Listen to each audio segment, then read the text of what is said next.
প্রিয় ছাত্রছাত্রীরা, আমরা আগের ক্লাসে অম্ল, ক্ষার ও লবণের প্রথম অংশটুকু আলোচনা করেছি। এখানে আমরা বাকি অংশটুকু আলোচনা করব। প্রথমে আমরা শুরু করতে যাব লবণ দিয়ে। তাহলে শুরু করি। আমরা আগেই পেয়েছি যে লবণ উৎপন্ন হয় অম্ল আর ক্ষারের মধ্যে বিক্রিয়ার ফলে। অম্ল আর ক্ষারের বিক্রিয়ার ফলে লবণ এবং জল সৃষ্টি হয়, তৈরি হয়, যাকে আমরা বলি প্রশমন বিক্রিয়া। এছাড়াও আমরা আগে পেয়েছি যে অম্ল ধাতুর সাথে বিক্রিয়া করে লবণ এবং হাইড্রোজেন গ্যাস উৎপন্ন করে। তা আমরা প্রথমে প্রশমন বিক্রিয়ায় অম্ল আর ক্ষারের মাধ্যমে যে লবণ আর জল উৎপন্ন হয় সেটা সম্পর্কে আলোচনা করব। লবণ, অম্ল আর ক্ষারের বিক্রিয়ার ফলে যে লবণ উৎপন্ন হয় তা তিন ধরনের হয়। একটা হলো প্রশম লবণ, এছাড়া আমরা পাই আম্লিক লবণ, আর পাই ক্ষারকীয় লবণ। প্রশম লবণ কখন উৎপন্ন হয়? যখন তীব্র অম্ল তীব্র ক্ষারের সাথে বিক্রিয়া করে লবণ আর জল উৎপন্ন করে, তখন সেটা হলো প্রশম লবণ। এখানে দেখা যাচ্ছে অম্ল হলো তীব্র আর ক্ষারও হলো তীব্র, মানে দুটোই শক্তিশালী। আর দুটোর শক্তি সমান সমান শক্তি হওয়ার কারণে একে অম্ল ও অন্যকে প্রশমিত করার ফলে তা আম্লিক এবং ক্ষারিক দুটোই ধর্ম নষ্ট হয়ে যায় এবং প্রশম লবণ আর জল উৎপন্ন হয়। উদাহরণ হিসেবে আমরা দেখতে পারি একটা তীব্র অম্ল হাইড্রোক্লোরিক অ্যাসিড একটা তীব্র ক্ষার সোডিয়াম হাইড্রোক্সাইডের সাথে বিক্রিয়া করে আমাদের সাধারণ লবণ NaCl আর সাথে জল উৎপন্ন করে। এছাড়া তীব্র অম্ল হাইড্রোক্লোরিক অ্যাসিড তীব্র ক্ষার পটাশিয়াম হাইড্রোক্সাইডের সাথে বিক্রিয়া করে পটাশিয়াম সালফেট K2SO4 আর সাথে জল H2O উৎপন্ন করে। এভাবে আমরা পেলাম প্রশম লবণ। এরপর আমরা দেখে নিই আম্লিক লবণ কিভাবে পাওয়া যায়। যখন একটা তীব্র অম্ল মৃদু ক্ষারের সাথে বিক্রিয়া করে তখন আম্লিক লবণ জলের সাথে উৎপন্ন হয়। এখানে যেহেতু অম্লের শক্তিটা মৃদু ক্ষারের থেকে বেশি, তাই অম্লের শক্তিটা রয়ে যায় আর এই কারণে লবণটা আম্লিক হয়ে যায়। উদাহরণস্বরূপ তীব্র অম্ল যদি আমরা নেই হাইড্রোক্লোরিক অ্যাসিড আর মৃদু ক্ষার যদি নেই ম্যাগনেসিয়াম হাইড্রোক্সাইড, তাহলে যে লবণটা সৃষ্টি হয় বিক্রিয়ার ফলে তা হলো ম্যাগনেসিয়াম ক্লোরাইড। এটি একটি আম্লিক লবণ আর সাথে জল। তিন নম্বর আমরা যে লবণটা পাই সেটা হলো ক্ষারকীয় লবণ। এখানে তীব্র ক্ষারের সাথে মৃদু অম্ল বিক্রিয়া করে। যেহেতু ক্ষারের শক্তি বেশি, তাই বিক্রিয়ার ফলে যে লবণ উৎপন্ন হয় সেখানে ক্ষারের ধর্ম রয়ে যায়, সৃষ্টি হয় ক্ষারকীয় লবণ আর সাথে জল। উদাহরণস্বরূপ কার্বনিক অ্যাসিড H3CO3 তীব্র ক্ষার সোডিয়াম হাইড্রোক্সাইডের সাথে বিক্রিয়া করলে ধাতব কার্বনেট Na2CO3 সোডিয়াম কার্বনেট সাথে জল উৎপন্ন হয়। আমরা আগেই পেয়েছি যে ধাতব কার্বনেট হলো ক্ষারকীয়, কাজেই এখানে মৃদু অম্ল আর তীব্র ক্ষারের ফলে ক্ষারকীয় লবণ আর জল উৎপন্ন হলো। তাই আমরা তিন ধরনের লবণ বিষয়ে জানলাম। এখন আমরা সাধারণ লবণের সাথে সম্বন্ধিত কয়েকটা রাসায়নিক দ্রব্যের সম্বন্ধে আলোচনা করব। প্রথমেই আসবে সাধারণ লবণ NaCl। NaCl আমরা বারবার পেয়েছি যে হাইড্রোক্লোরিক অ্যাসিড সোডিয়াম হাইড্রোক্সাইডের সাথে বিক্রিয়া করলে আমাদের সাধারণ লবণ NaCl সাথে জল উৎপন্ন হয়। এরপর সাধারণ লবণের একটা বিক্রিয়া, খুব গুরুত্বপূর্ণ একটা বিক্রিয়া যা শিল্পে ব্যবহৃত হয়, সেটার নাম হলো ক্লোর অ্যালকালি পদ্ধতি। আমরা এখন আলোচনা করব। তা সাধারণ লবণের সৃষ্টি হওয়ার সময় NaCl এর সাথে জল উৎপন্ন হয়। এই NaCl যে জলে দ্রবীভূত অবস্থায় থাকে সেটাকে বলা হয় ব্রাইন দ্রব। এরপর আমরা এই ব্রাইন দ্রবের বিদ্যুৎ বিশ্লেষণ করব। বিদ্যুৎ বিশ্লেষণের সময় আমরা জানি যে দুটো দণ্ড একটা পাত্রে দ্রবণটাকে নিয়ে তাতে দুটি দণ্ড ডুবিয়ে তা ব্যাটারির পজিটিভ এবং নেগেটিভের সাথে সংযুক্ত করা হয়। তাই একটাকে বলা হয় অ্যানোড, আরেকটাকে বলা হয় ক্যাথোড।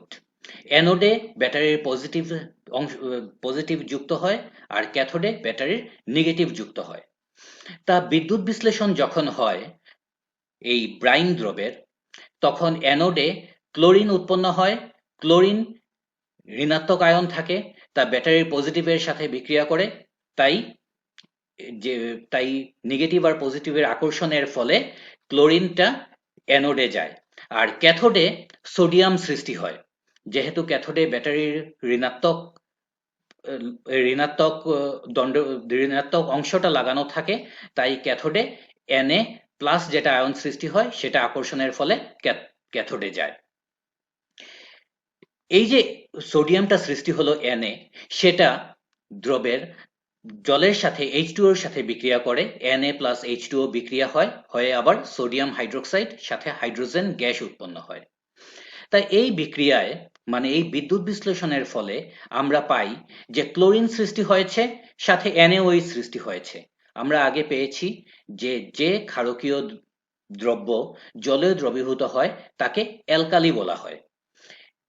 কাজেই এখানে ক্লোরিন আর সাথে অ্যালকালি সোডিয়াম হাইড্রোক্সাইড সৃষ্টি হয় বলে এই প্রক্রিয়াকে ক্লোরো অ্যালকালি প্রক্রিয়া বলা হয়।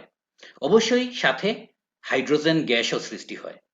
তা পুরো বিক্রিয়াটাকে আমরা এভাবে লিখতে পারি: 2 অণু সোডিয়াম ক্লোরাইড, AQ মানে হলো জলে দ্রবণীয়, সাথে 2 অণু H2O জল বিক্রিয়া করার ফলে 2 অণু সোডিয়াম হাইড্রোক্সাইড জলে দ্রবীভূত অবস্থায় সৃষ্টি হয়, সাথে 1 অণু ক্লোরিন গ্যাস সৃষ্টি হয়, সাথে 1 অণু হাইড্রোজেন গ্যাস সৃষ্টি হয়।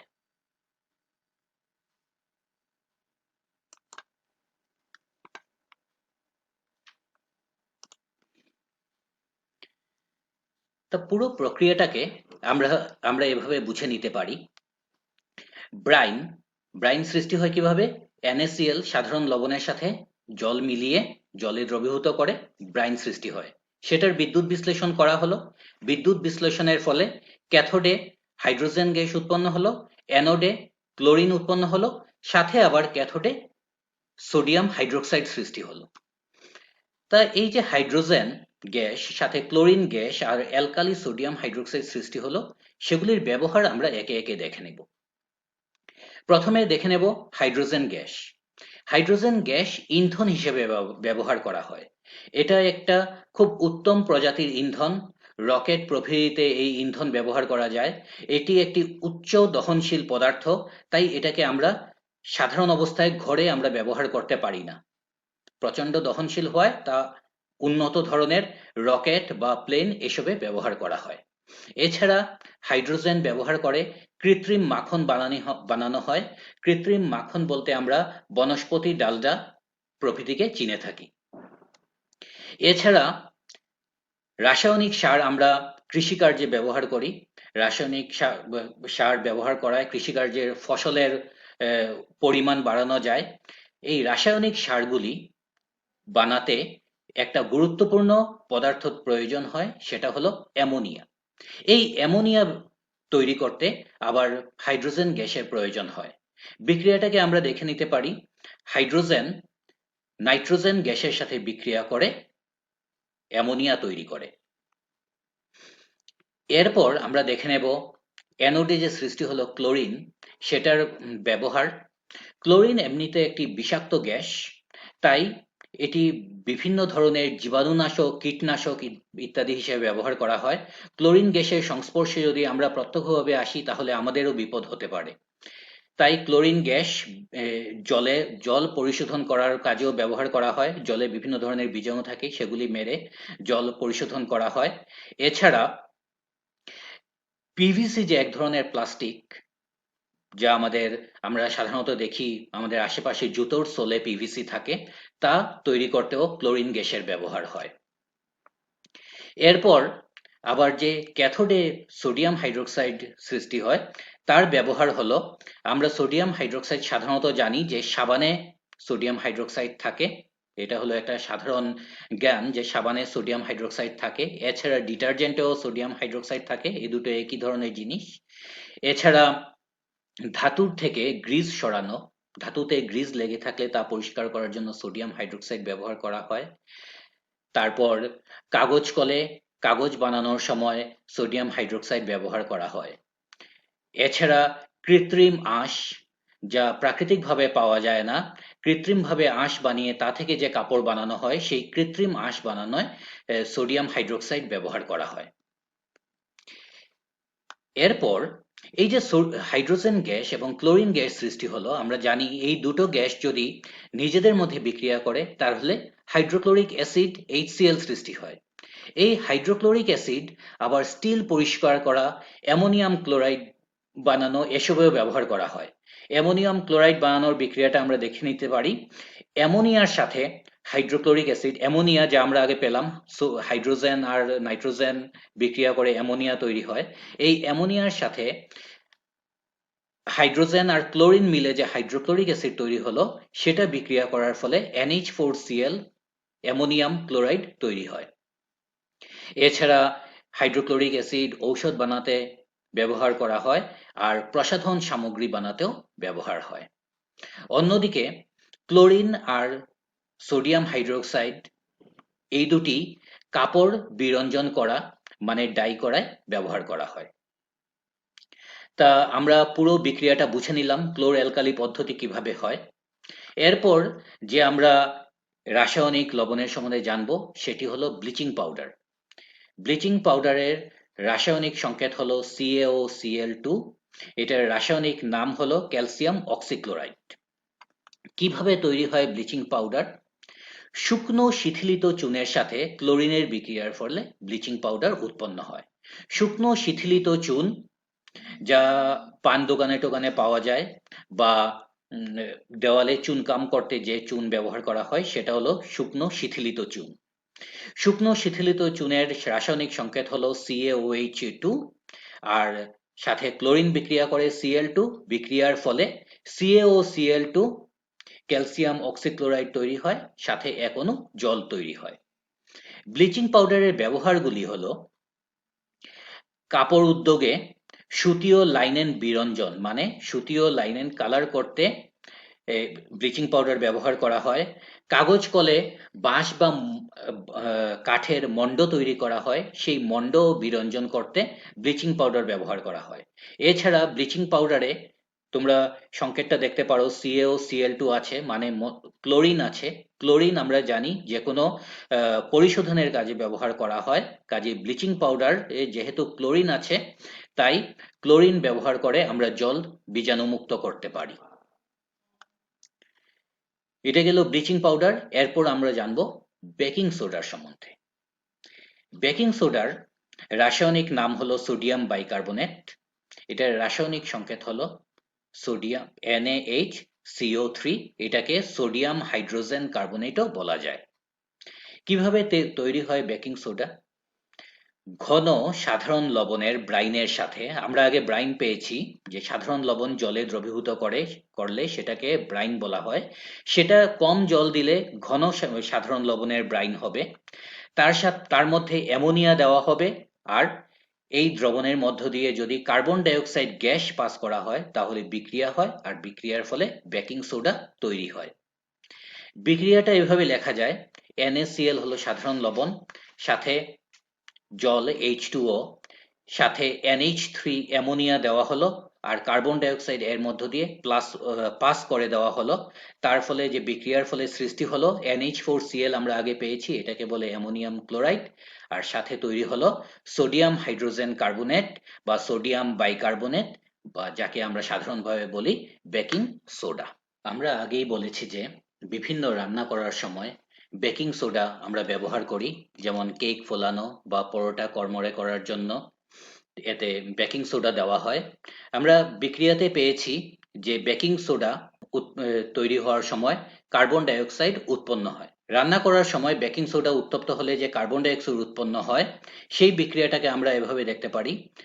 দুই অণু সোডিয়াম হাইড্রোজেন কার্বনেট যখন তাতে তাপ দেওয়া হলো তখন এক অণু সোডিয়াম কার্বনেট তৈরি হয়, সাথে জল তৈরি হয় আর কার্বন ডাইঅক্সাইড গ্যাস তৈরি হয়। এই কার্বন ডাইঅক্সাইড গ্যাসটাই কেককে ফুলতে সাহায্য করে বা পরোটাকে ফুলফুলে কড়মড়ে করতে সাহায্য করে। তা বেকিং সোডার ব্যবহারগুলি হলো অম্লনাশক হিসেবে ব্যবহার করা হয়। যেহেতু এটি একটি ক্ষারকীয় লবণ তাই তা মৃদু ক্ষার হিসেবেও কাজ করতে পারে। আমাদের হজমতন্ত্রে যখন বেশি অম্লের সৃষ্টি হয় যাকে আমরা অ্যাসিডিটি বলি তা প্রশম করার জন্য এই বেকিং সোডা ব্যবহার করা হয়। এছাড়া বেকিং পাউডার বানাতে ব্যবহার করা হয়। যখন সোডিয়াম হাইড্রোজেন কার্বনেট বা সোডিয়াম বাইকার্বনেট হাইড্রোজেন আয়নের সাথে বিক্রিয়া করে, তখন কার্বন ডাইঅক্সাইড সাথে জল আর সাথে অ্যাসিডের সোডিয়াম লবণ তৈরি করে, এটাই হলো বেকিং পাউডার।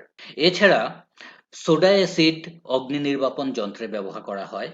আমরা জানি কোনো জায়গায় যদি আগুন লাগে তখন অগ্নি নির্বাপন যন্ত্র ব্যবহার করে সেই আগুনকে নেবানো হয়। তাই সোডা অ্যাসিড অগ্নি নির্বাপন যন্ত্রে বেকিং সোডা থাকে। বিক্রিয়াটা এই ধরনের হয়: সোডিয়াম হাইড্রোজেন কার্বনেট সাথে হাইড্রোক্লোরিক অ্যাসিড বিক্রিয়া করে সোডিয়াম ক্লোরাইড সাথে জল সাথে কার্বন ডাইঅক্সাইড গ্যাস তৈরি করে। এই কার্বন ডাইঅক্সাইড গ্যাসটাই আগুন নেভাতে সাহায্য করে। আমরা জানি অক্সিজেন আগুনের দহনে সাহায্য করে আর কার্বন ডাইঅক্সাইড গ্যাস আগুন নেভাতে সাহায্য করে। তো এগুলি গেল বেকিং সোডার ব্যবহার। এরপর আমরা জানবো কাপড় ধোয়ার সোডার সম্বন্ধে। এটার রাসায়নিক নাম হলো সোডিয়াম কার্বনেট আর রাসায়নিক সংকেত হলো Na2CO3.10H2O। কিভাবে তৈরি করা যায় কাপড় ধোয়ার soda? Baking soda sodium hydrogen carbonate উত্তপ্ত করলে সোডিয়াম কার্বনেট আর সাথে হাইড্রোজেন গ্যাস তৈরি হয়। এই সোডিয়াম কার্বনেটকে যদি জলে মেশানো হয় তাহলে তার পুনর্স্ফটিকীকরণ করলে কাপড় ধোয়ার সোডা পাওয়া যায়। বিক্রিয়াটা এভাবে দেখতে পারি: Na2CO3 প্লাস 10H2O। এখানে 10H2O পুরোপুরি সোডিয়াম কার্বনেটের মধ্যে ঢুকে যায়, তখন জলীয় লবণ বা জলযুক্ত লবণ সোডিয়াম কার্বনেট Na2CO3.10H2O তৈরি হয়। ব্যবহার: কাপড় ধোয়ার সোডার ব্যবহারগুলি হলো কাঁচ বানাতে ব্যবহার করা হয়, এছাড়া সাবান বানাতেও আর কাগজ শিল্পে কাগজ বানাতেও কাপড় ধোয়ার সোডা ব্যবহার হয়। সোডিয়াম যৌগ উৎপাদনে যেমন বোরাক্স এই ধরনের দ্রব্য তৈরি করতে কাপড় ধোয়ার সোডা ব্যবহার করা হয়। এগুলি গেল কাপড় ধোয়ার সোডার ব্যবহার। এরপর আমরা জানবো plaster of Paris. Plaster of প্যারিসের রাসায়নিক নাম হলো ক্যালসিয়াম সালফেট হেমিহাইড্রেট। এটার রাসায়নিক সংকেত হলো CaSO4.12H2O। কিভাবে তৈরি করা হয় প্লাস্টার অফ প্যারিস? জিপসাম নামের একটা জিনিস প্রাকৃতিকভাবে পাওয়া যায়। এই জিপসামকে 373 কেলভিন মানে হলো 100 ডিগ্রি সেলসিয়াস, এই উষ্ণতায় উত্তপ্ত করলে জিপসামের 2H2O অণু কমে গিয়ে প্লাস্টার অফ প্যারিস তৈরি হয়। CaSO4.2H2O হলো জিপসাম। এটাকে 100 ডিগ্রি সেলসিয়াস উষ্ণতায় উত্তপ্ত করলে CaSO4.12H2O, এটা হলো ক্যালসিয়াম সালফেট হেমিহাইড্রেট বা প্লাস্টার অফ প্যারিস, আর সাথে H2O জল তৈরি হয়। এখানে প্রশ্ন উঠতে পারে যে জলের অণু আবার আধা হয় নাকি?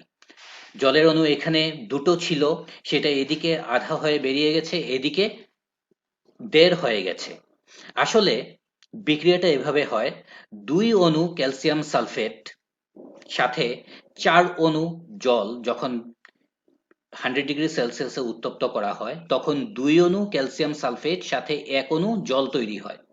তা এই দুই অণুকে যখন এক অণু দেখানো হয় তখন আসলে বিক্রিয়া এটা হয় না। রাসায়নিক সংকেতে লেখার সময় CaSO4 এর সাথে যেহেতু অর্ধেক করে দেওয়া হয়েছে সবগুলিকে, তাই এই H2O একটা অণুকে অর্ধেক করে হাফ লেখা হয়।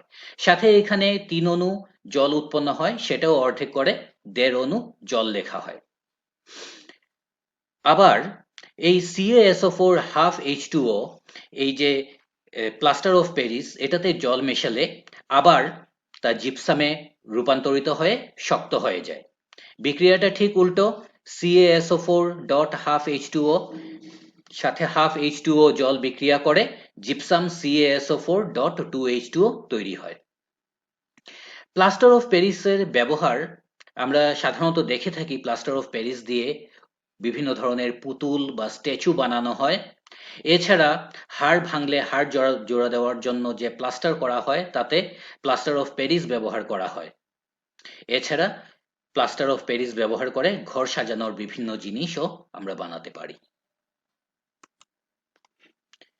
এখন আমরা যে জিনিসটা আলোচনা করব সেটা হলো স্ফটিকাবদ্ধ জল। স্ফটিক কি সাধারণত বিভিন্ন লবণের যে দানা থাকে, আমরা সাধারণ লবণেও দানা থাকে, সেটাকে আমরা বলি স্ফটিক। চিনিরও দানা থাকে, কিন্তু আমরা দেখে থাকি চিনির দানা, কিন্তু সেটা কিন্তু স্ফটিক নয়। আসলে চিনি দানা হয় না, চিনি অনিয়তাকার হয়, গুঁড়ো গুঁড়ো হয়। সেটাকে একসাথে জমিয়ে তারপর কেটে চিনির দানা বানানো হয়। কিন্তু বাকি বিভিন্ন ধরনের লবণের সাধারণ লবণ আমরা নিতে পারি, এগুলির স্ফটিক থাকে।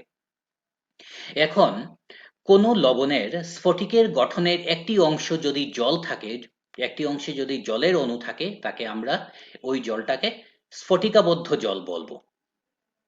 যেমন একটু আগে আমরা পেলাম জিপসামে COSO4.2H2O থাকে। এখানে জিপসামে 2 অণু জল ঢুকে আছে, তাই এটাকে জিপসামের স্ফটিকের ভিতরে ঢুকে আছে, তাই এটাকে আমরা বলবো স্ফটিকাবদ্ধ জল। এখানে লক্ষ্য করার বিষয়টা হলো, যদি এই CaSO4 2H2O থেকে H2O বেরিয়ে যায় কোনোভাবে, কোনো বিক্রিয়া করে যদি আমরা জলটাকে বের করে দিতে পারি, তাহলে এই লবণটা আর স্ফটিক থাকবে না, সেটা অনিয়তাকার গুঁড়ো গুঁড়ো হয়ে যাবে। আর এই অনিয়তাকার গুঁড়ো গুঁড়ো লবণে যদি আবার H2O যোগ করি, তাহলে লবণটা আবার স্ফটিকাকার হয়ে যাবে।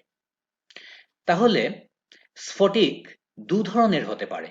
একটা হলো সাধারণ স্ফটিক, যা জল থাকা বা না থাকার উপর কোনো নির্ভর করে না, যেমন আমরা সাধারণ লবণ NaCl, সাথে আমরা একটু আগে পেলাম baking soda, sodium hydrogen carbonate NaHCO3। এই ধরনের স্ফটিকে কোনো জল থাকে না, এগুলি সবসময় স্ফটিকাকার অবস্থায় থাকে। অন্যদিকে আমরা পেলাম জিপসাম। জিপসাম এর অণুর মধ্যে 2 অণু জল ঢুকে থাকে, যদি জলটা বেরিয়ে যায় তাহলে সেটার স্ফটিক থাকবে না। উদাহরণস্বরূপ আমরা নিতে পারি স্ফটিকাকার সোডিয়াম কার্বনেট .10H2O। এটা স্ফটিকাকার। এই লবণটাকে যদি আমরা উত্তপ্ত করি, তাহলে জলটা বেরিয়ে যাবে, তখন শুধু সোডিয়াম কার্বনেট রয়ে যাবে। এই যে সোডিয়াম কার্বনেট, যেটার মধ্যে জল নেই, সেটা হলো অনিয়তাকার গুঁড়ো গুঁড়ো। তা স্ফটিকাবদ্ধ জল থাকা লবণকে আমরা জলযুক্ত লবণ বলি। লবণের মধ্যে যে জল থাকে সেটা হলো স্ফটিকাবদ্ধ জল, আর স্ফটিকাবদ্ধ জল যে লবণের মধ্যে থাকে সেটাকে আমরা বলি জলযুক্ত লবণ। তা প্রত্যেক জলযুক্ত লবণের সংকেতে একটা নির্দিষ্ট সংখ্যক স্ফটিকাবদ্ধ জলের অণু থাকে।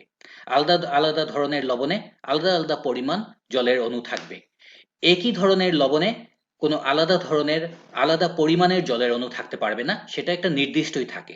উদাহরণস্বরূপ কপার সালফেট CuSO4 লবণে 5 অণু জল থাকে, সোডিয়াম কার্বনেট লবণে 10 অণু জল থাকে, CaSO4 ক্যালসিয়াম সালফেট লবণে 5 অণু জল থাকে, আর ফেরাস সালফেটে লবণে 7 অণু জল থাকে। তাহলে ছাত্রছাত্রীরা, আজকে আমরা অম্ল, ক্ষার ও লবণের লবণ অংশটা মোটামুটি আলোচনা করলাম। আশা করি এই অংশটা তোমাদের স্পষ্ট হয়ে গেছে, তোমরা ভালোভাবে বুঝে নিয়েছো। এরপর তোমরা বইয়ে থাকা বিভিন্ন ধরনের প্রশ্নোত্তর আলোচনা করবে, বাইরের বইও তোমরা আলোচনা করবে, তাতে বিভিন্ন আলাদা আলাদা ধরনের প্রশ্ন পাবে, সেগুলি তৈরি করার চেষ্টা করবে। ঠিক আছে?